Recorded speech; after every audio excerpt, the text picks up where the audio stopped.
in a moment. We provide a lovely library study space, but as you'll see later in my little talk, the university also produces and provides for you libraries at the departmental level. If you're a scientist and you spend time in a lab, that will be a university lab. If you're a medic and you spend time in a hospital, college doesn't have its own hospital, so that will be the town and university hospital. So we provide some facilities. We provide the place by and large where you live and we eat your meal. Home environment, we provide quite a lot of your teaching, not absolutely all of it. We provide a nice library. The university provides other libraries, labs, lectures, and also the university is the degree awarding body. It sets your exams at the end of your degree. It marks those exams, it awards your degree. We don't do that. So we are part of the university, and we're your part, your home, but we are part of this greater whole that provides all these other facilities and experiences and opportunities for you. So I'll talk about some of what the college provides, and a little bit about what the university provides. And because my job here is about academic provision, and you're coming here, you hope to study the subjects that interest you so much, I think I should talk about that, and I'll hand on to colleagues of mine who can talk about other aspects of life here. So just to pick a few of the elements of your education here, perhaps the most important ones, at least from the college point of view: tutorials. What are they? How do they work? How do they link up to reading lists? How do you fulfill those reading lists by using libraries? What kind of library provision do we have? So a little snapshot of the weekly rhythm of tutorial teaching and how that's provided and what it means. So what is a tutorial? Tutorial teaching is a weekly cycle. Right? So at each tutorial you'll get a reading list for the next week, we'll talk about that. You go away to the libraries and you do some reading, we'll talk about that. And you come back prepared, having done a piece of work for your tutorial.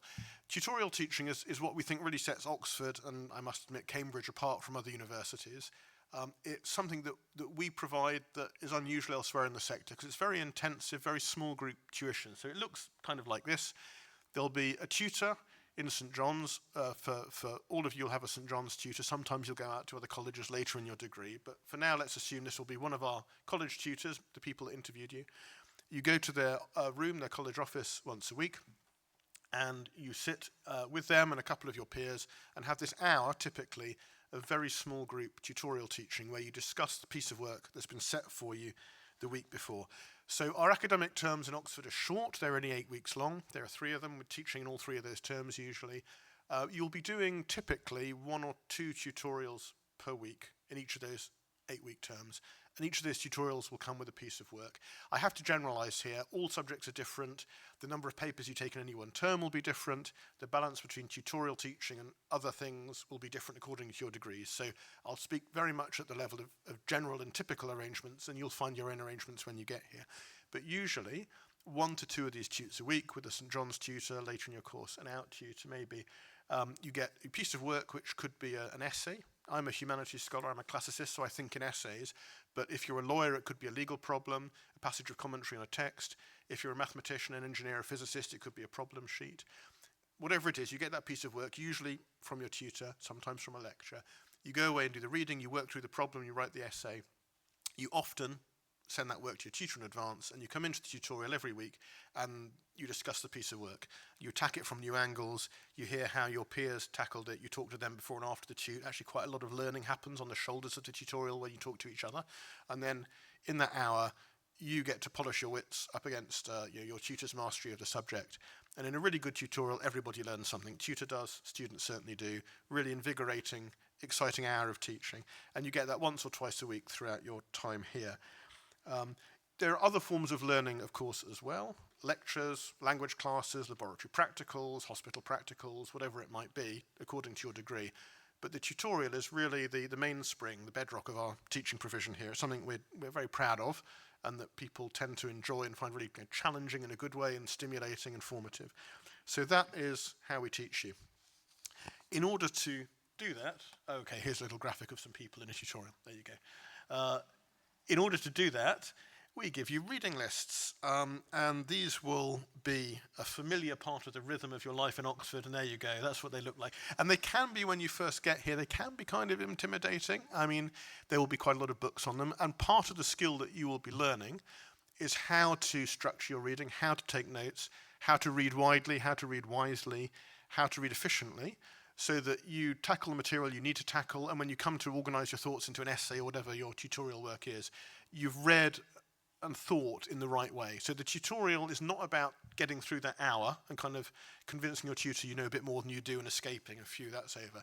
That's really not how it works. The tutorial is there to be the capstone to a week of reading and thinking and working and like getting your way into a problem such that you can fluently discuss it with a world expert, your tutor, confidently and with your peers, and you really get on top of that subject. And the tutorial hopefully probes all the kind of gaps or weaknesses in your knowledge and helps fill them in, helps you think about the problem afresh. So that reading list, it'll feel like a lot when you first get them, that's fine, everybody goes through that.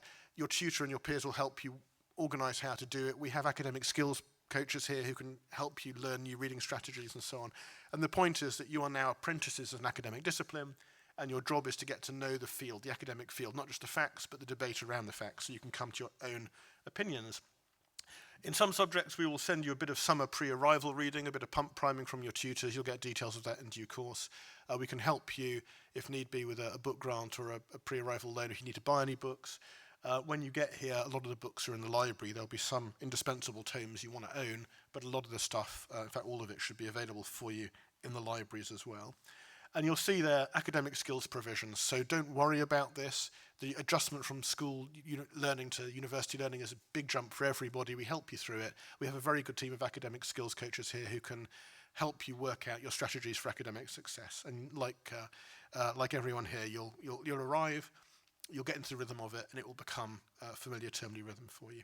So you take your reading lists, and you go to our libraries. Now, these are the college libraries. We have a very old library. This is not quite the oldest part of it, but you can see it's a very beautiful and very recently restored workspace for you. You can work in there. We also have our ultra-modern library study skills centre, which sits alongside it, and that's got, you can see, more desk space, more books, and that's open pretty late into the night for you. So you can take your reading list, and you can go in there, the helpful librarians will help you find what you need on the shelf online. Of course, a lot of materials online now, and you have access to that with your Oxford ID when you arrive and get that. So you can find whatever you need in the college. And then as you get more specialised, you might also go out to university libraries. So we have pretty much most of what you'd need for most of your tutorials in our library, but the further you go, the more specialist you get. Maybe you're doing some kind of research project. You're going to want to get to know the university libraries for your subject. And you can see here, each subject will have somewhere in the university an Oxford library that you can go and get familiar with and read in as well. So all you could need to flourish in your studies is provided for you in the college or in the university, and we help you arrange access to that. And all of it's at your disposal as a member of Oxford University, right? When you get here, you get what we call a bod card, a Bodleian Libraries Reader's Card, and that will get you into wherever you need to go in order to do your work. So, let me summarise a little bit. You will be sent later in the year some notes about any pre-arrival reading your tutors think you benefit from. That will be very manageable over the summer. We're not going to make you sit and work all summer. It will be a manageable amount, but enough that if you go through it thoroughly, you'll arrive feeling a bit more confident about the first bits of work you'll be set. And then you get here for Welcome Week, week 0 of the term. I stand up in here again and speak to you all, as to lots of other people. It's a week when lots of information is flung at you, and some of it sticks. And then you go into your rhythm of weekly tutorials. You'll meet your tutors, they'll give you a first bit of work to do, and off you go. Alongside your tutors, you're going to lectures, classes, seminars, practicals, whatever your degree requires, and you're working in our library and other libraries. And all of this relies on you to take charge of your learning.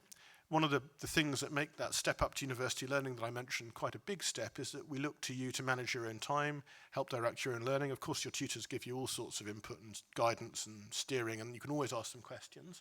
But quite a lot of this falls to you now to be responsible for, to work out how the lecture notes you take, the reading you do, the tutorials you have, how that builds your knowledge, how that helps you advance in your subject knowledge to the point where in 3 or 4 years' time you sit your final exams. So independence in practical terms, but also increasingly independence in intellectual terms. So we're not just going to tell you the answers to learn for your exams.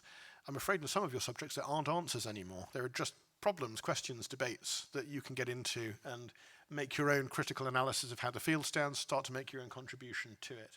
So of course there's stuff you need to know, but we want to take you beyond the stuff into the realm of thinking and debate and argument. And that weekly tutorial is a chance for you to articulate your own view on a subject, come to some conclusions, present them to your tutor, defend them, have them probed and queried, hopefully rearrange some of your thinking, and then back the cycle starts again. So you become, as I said earlier, apprentices in an intellectual discipline. You become contributors to the knowledge that we have and the work we do here to advance the frontier of learning. It's a very exciting intellectual project for you. Now, that is, of course, challenging. It's meant to be. And so, as I said a couple of times, your tutors, of course, your first port of call. They're always going to help you. They'll be your advocate and mentor and leader in your subject. And we also have academic skills provision by a team who can help you, like, how do I take notes efficiently? Can you help me with techniques for reading things quickly? How do I prioritize a reading list? Can you help me with time management? How do I structure an essay? How do I do my footnotes? Those kind of questions, you can always go to our academic skills team, and they're there to help you as well. And you'll meet them in Welcome Week as well. So naturally, I talk about academic work. That's my job. It's what you're here for in the end. But it is important that you enjoy this lovely environment. I hope you've already got a sense in your city tours this morning that Oxford's a very beautiful and special place, and we like to think that college is an extra specially beautiful and special place, and it's going to be your home during your studies here. We want you to feel comfortable and supported. My colleagues in a moment will talk about that. And we want you to have time to enjoy yourself and enjoy the special experience of being an undergraduate here. So getting into good study habits and a good rhythm early on will help you create time in your week, those very compressed 8-week terms, to do other stuff as well. Pick up or continue with some hobby or enthusiasm of yours, meet new people, form new relationships, all of that important stuff you do at university. You've got to have time for that as well, and you've got to enjoy the ride. So that's a bit about your study experience here. I think there's a big thing that says Q&A. Here it is. But what we might do is hand over to my colleagues, and then if there are questions at the end, we can address those then. So thanks very much. I shall hand over to Rob, I think. Oh.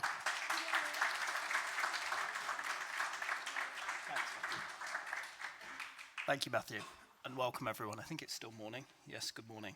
My name is Rob Stiles. I'm the Senior Welfare and Wellbeing Officer here at St John's. I look forward to meeting you all in due course. I'm here to talk to you a little bit about the wellbeing and welfare provision here at the college. Start off by introducing the team. So we have at the end there Hannah Clark, who is the head of welfare and wellbeing. Myself as the Senior Welfare and Wellbeing Officer. My role tends to involve one-to-one appointments. If there are any issues that you're facing during your time here, you can arrange to see me and we can talk those through and point you in the right direction as to how we can overcome those together. We have Kinneret, who is the college nurse. She is here to help with any physical issues you may face.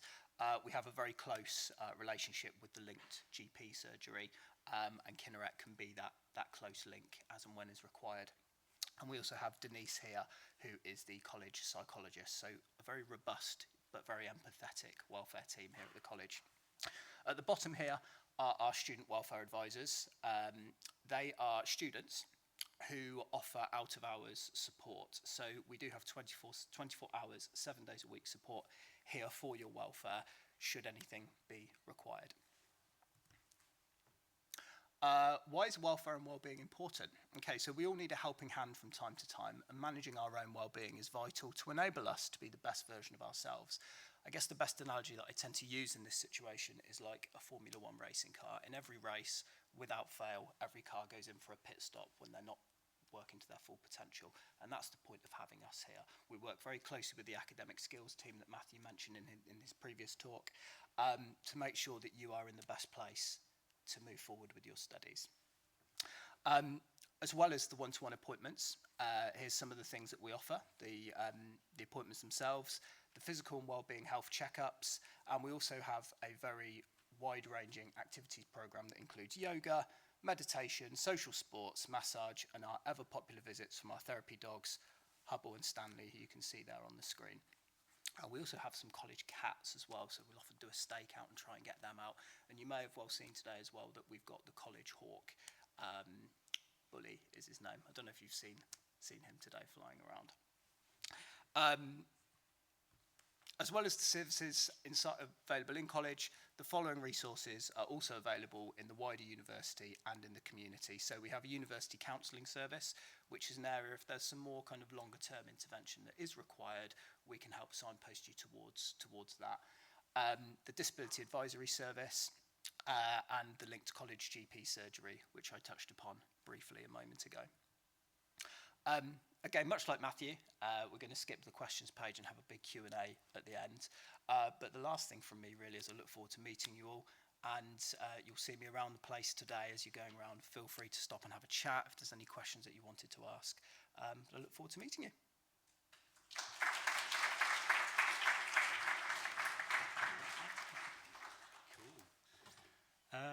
Hi guys. You actually forgot to mention the college fox as well, who actually enjoys visiting the library on a regular occurrence. So look out for him too.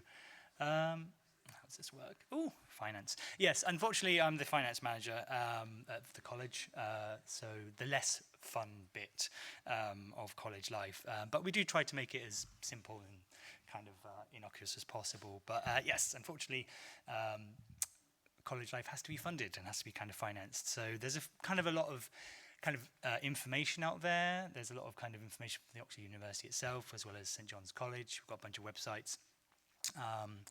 I've been here for a year, and I think I've only just about managed to understand all of it, because it's pretty kind of, can be a bit complex, and there's kind of various kind of pieces of information around it, which is quite hard to put together.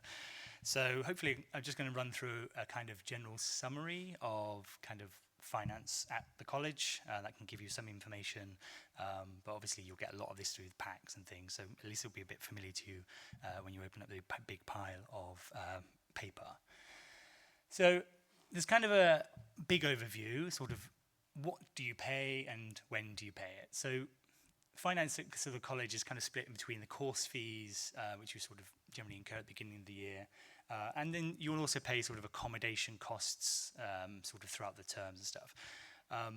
The financial declaration, you guys will probably, if you haven't received it yet, you'll probably receive at some point. This is the big form which says basically how much you're going to pay, but also importantly, who's going to pay it. And that might be, if you're lucky, might be self-funded, which is kind of great. But most of the time, it will be a sort of student loan from the government, which will be listed down, which kind of will effectively pay for a big chunk of your time here. The student loan, as you probably know, you generally apply for it as soon as possible. The moment you get the FDF, just get on the case and stuff and start putting the application forms in. The sooner you've got it, it's one less sort of worry to have to kind of deal with, as you're sort of coming to this place, a bit like a reading list. The more you get done before you get here, the easier your time will be. You've generally got a few different things as well. So if you're self-funded, there'll be a few extra bits and pieces you have to provide, such as sort of like, politely sort of a letter from mummy and daddy if they're going to sort of support you, or sort of various proof of funds from bank statements and things like that, which kind of effectively just say, hey, I've got the money and we'll pay for it ourselves. If you're being funded by the student loans company, then obviously it'll be a student loans letter. In terms of accommodation, there are a few bits and pieces and stuff, but as I said, you'll be paying course fees at the beginning of the year, sort of within the first term, and then accommodation charges will be throughout the terms, the 3 terms. And there are a bunch of ways of paying it, but generally we have a couple of very nice, straightforward, easy finance portals that you just log into, and you can pay with your debit credit card or by bank transfer. In terms of food and accommodation, which is your kind of daily living expenses. So your accommodation charges will vary depending on what room you are allocated, and the rooms are allocated sort of at random, so you don't get to choose too much unless you have very specific needs. There is a varying kind of cost price between the ranges, but they're sort of largely within a kind of the affordable range of the Oxford University and the various colleges. And then there's also a kind of general facilities to kind of charge, which just is levied for, various kind of things, a bit like council tax, but college tax maybe. And then sort of in terms of meals, so you'll generally eat at the Hall or Kendrew Cafe, the 2 main service providers for food. Again, sort of pretty good sort of service, pretty good food, and the food is simply paid for by a debit card when you get there, like you would in a cafe or a restaurant. There is also the bod card, which you may have heard mentioned, in which case you can also prepay that and effectively just pay on the bod card in exactly the same way you would a debit or credit card. And what else? Yes, so something that people get we tend to get questions about all the time is, sort of what funding is there for me? What help can we provide as a college? Various sort of students come from various sort of economic backgrounds, and sort of we try to sort of help as many as we can. And there's a bunch of kind of scholarships and bursaries that exist. Usually they run at the Oxford University level, so you may have heard of Crankstarts or the Oxford bursaries, which are kind of specific for lower income individuals. A lot of the information will be on the Oxford University website, but you'll probably be directed towards that if you qualify for it as well, as these are means tested. Locally, sort of within the actual college, we have a bunch of different kind of grants and smaller grants, academic grants, travel grants that we're able to issue depending on application stuff, and we try to be quite sort of rigorous, but at the same time generous with these kind of grants to sort of assist you in your academic careers and pursuits. And then finally, I suppose, what happens if you are struggling to pay? So this does happen sometimes, of course, because, finance is a pain in the ass, and, trying to sort of budget and study at the same time is, difficult as it is. We always say, so there's a couple of grants and funds that we have, hardship funds, financial assistance funds that we kind of oversee. But most of the time, actually, we're not a utility company. We're not a kind of water company who's going to come knocking on your door if you get into debt. We're really here to try and make sure that you can actually walk away with a good degree and not worry too much about finance. So we will be there to help you and to kind of effectively sort of be, a bit sort of alongside the welfare side. If you get into trouble, then, we will help you as best we can and be quite sort of compassionate towards your situation and find a way through. And that's me. Done. Thank you.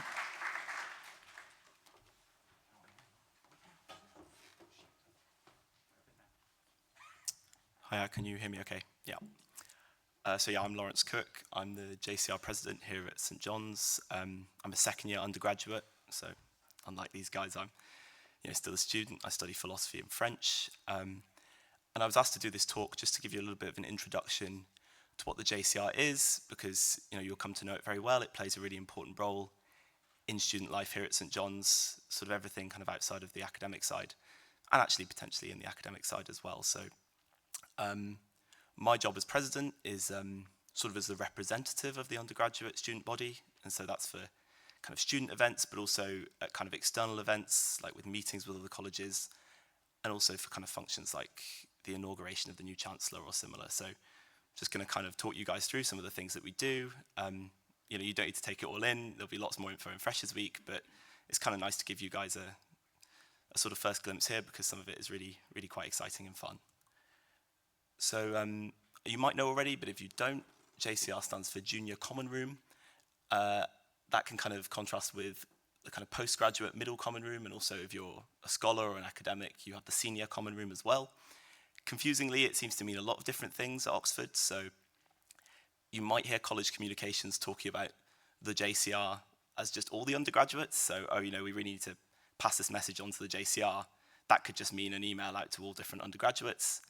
There is also a JCR, a room in college in Tommy White, quite near the marquee, that gets used sometimes. People like to play board games in there. Sometimes kind of stuff gets dropped off in there to pick up. At some other colleges, it really is a kind of focal social space. I don't know, I wouldn't say that's quite so true at St John's, but it is there if you want to use it. And then finally, the JCR is the kind of committee that organises and funds all these kind of things that happen in college. So, other universities, you might talk about the student union, and it might have a bar, you go to the union, you do this, you do that. Because we're Oxford with the collegiate system, all this stuff is done at college level. And I think that's really super, because it's much more personal, and it means that you guys can come to us with any suggestions and ideas, and we actually do have the kind of manpower and money to make it happen. So this is the fun slide where I try and describe all of these things. One big thing is BOPS, and if you haven't heard that before, it'll probably be explained in more detail in the jargon presentation later, but it's basically a big organised party, which is an interesting acronym, but that's one thing that the JCR puts on every couple of weeks or so. The kind of college wellbeing officers also organise karaoke every Friday, which is extremely popular. We run Tommy White Tea every fortnight on Sundays, which is just like free lunch, because that helps your wellbeing apparently. We run something called guest dinners, which are super popular. So I know I spoke to a few of you earlier about this, but the college kind of runs formal dinners several times a week, but also twice a term we have guest dinners, which are a sort of even more jazzed up opportunity to kind of get dressed up enjoy a 5-course meal with pre's and posts, and invite your family to kind of experience sort of peak kind of Oxford life. And, you know, they're extremely fun and they're organised through the JCR. I don't know what happened to my word graph there, represent societies. I don't know. There are lots of societies within the college anyway. They're all funded and organised through the JCR.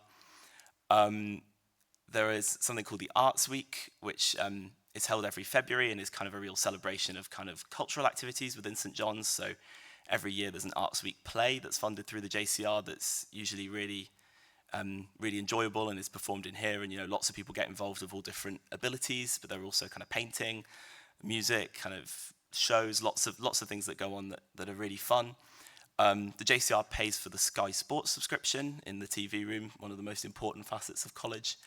There's a distribution of some kind of healthcare products, things like period products, condoms and pregnancy tests.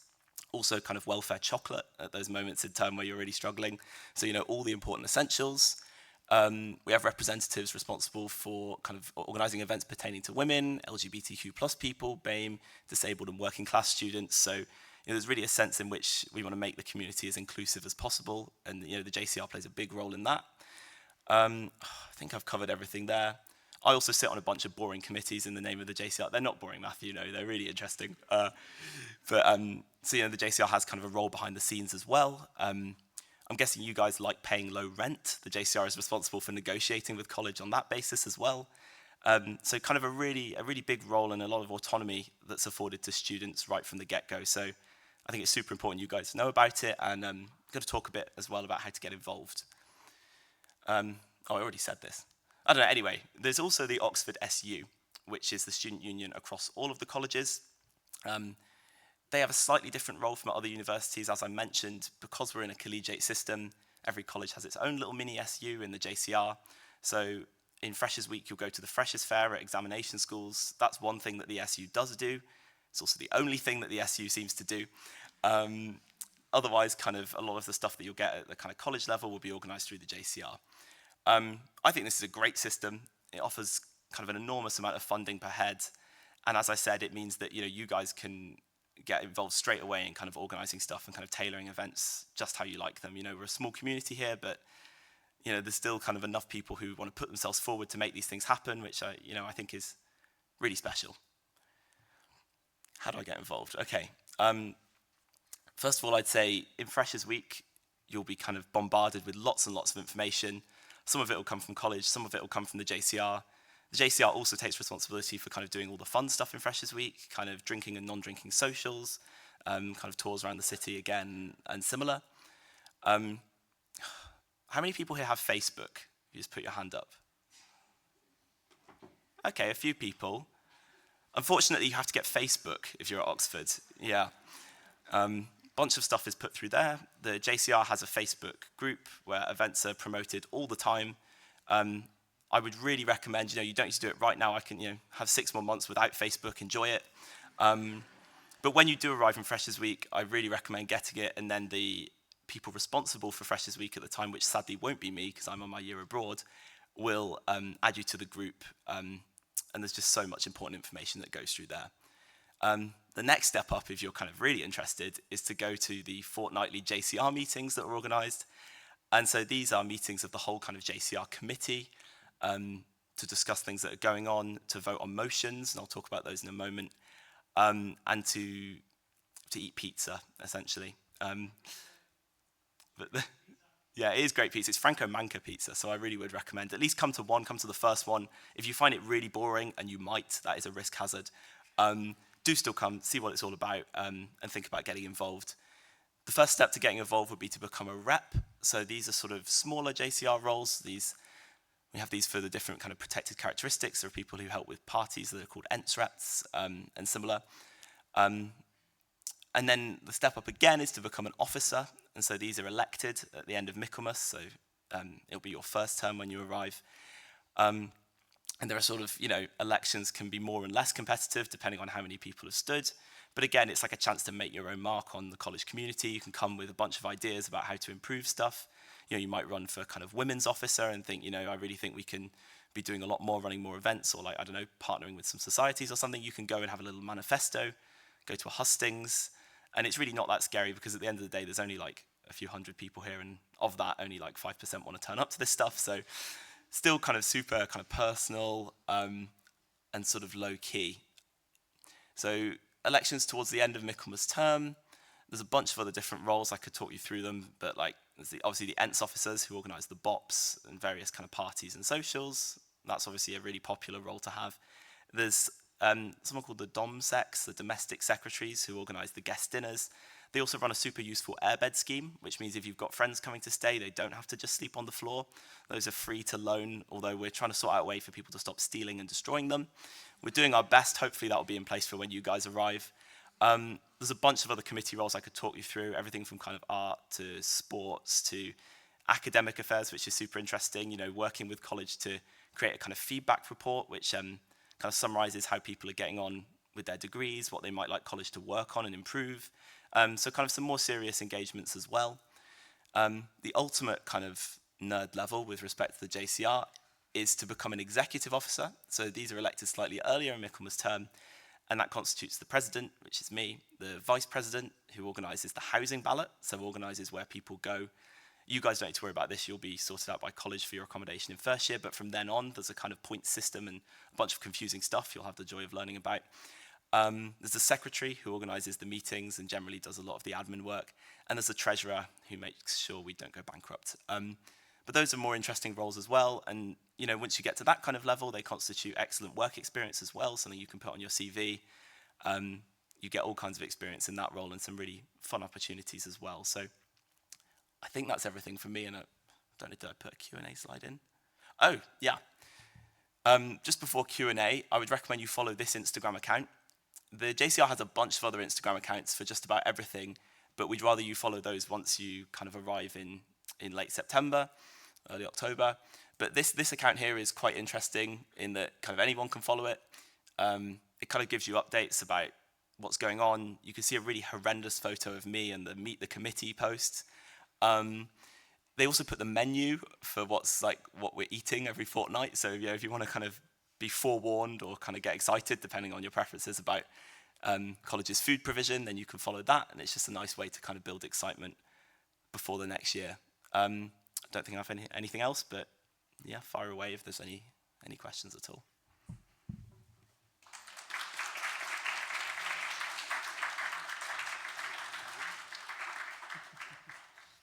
Do you just stand on the table? Yeah, I don't know. No, who knows?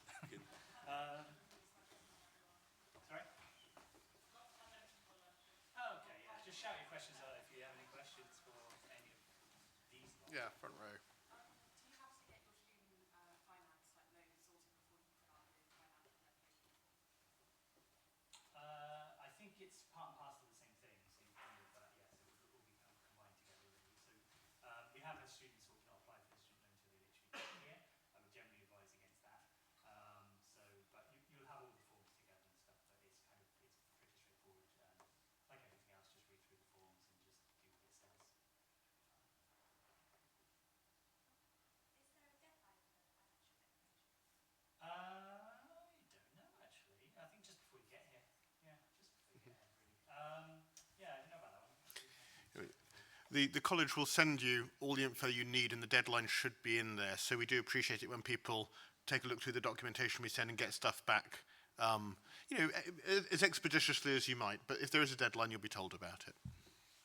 Are the grants based on income, or can like anyone get a grant from your sports club?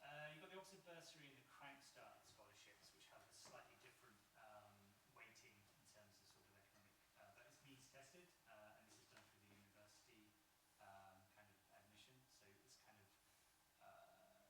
check on the Oxford University website, and you'll have all the information about But whether you're the college grants, like the blues.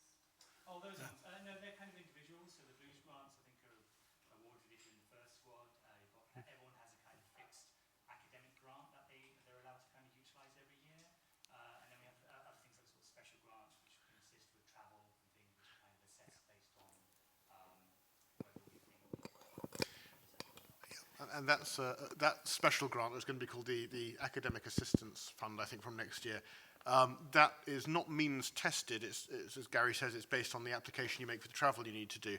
But if you're in receipt of certain Oxford-administered bursaries, which are based on household income, so if you're Crank Starter Oxford bursary, we give you a greater sum for that in recognition of the fact your household income is lower. So there's a little bit of, not exactly direct means testing in there, but a little bit of extra help for people with low household incomes. Do you know what we'll receive our summer reading lists? We will get those to you probably sometime around the start of our summer vac. So our term ends in like mid to late June, and then we'll get on to that. I appreciate you want them early, but they won't be enormously intimidating list of things you must read, but some guidance that you to follow over the summer vac. Some of them came a bit earlier. Yeah. But do you study English or modern languages? Yeah, you might get it a little bit earlier because those are long. Yeah. Thanks.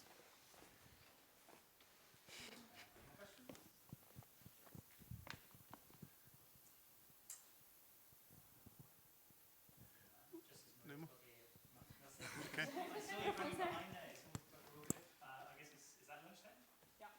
Okay. Thanks all. Enjoy the rest of the day. You'll see us again, or some of us again a bit later. Thanks all. That was a good achievement. This thing wasn't bloody working though, yeah.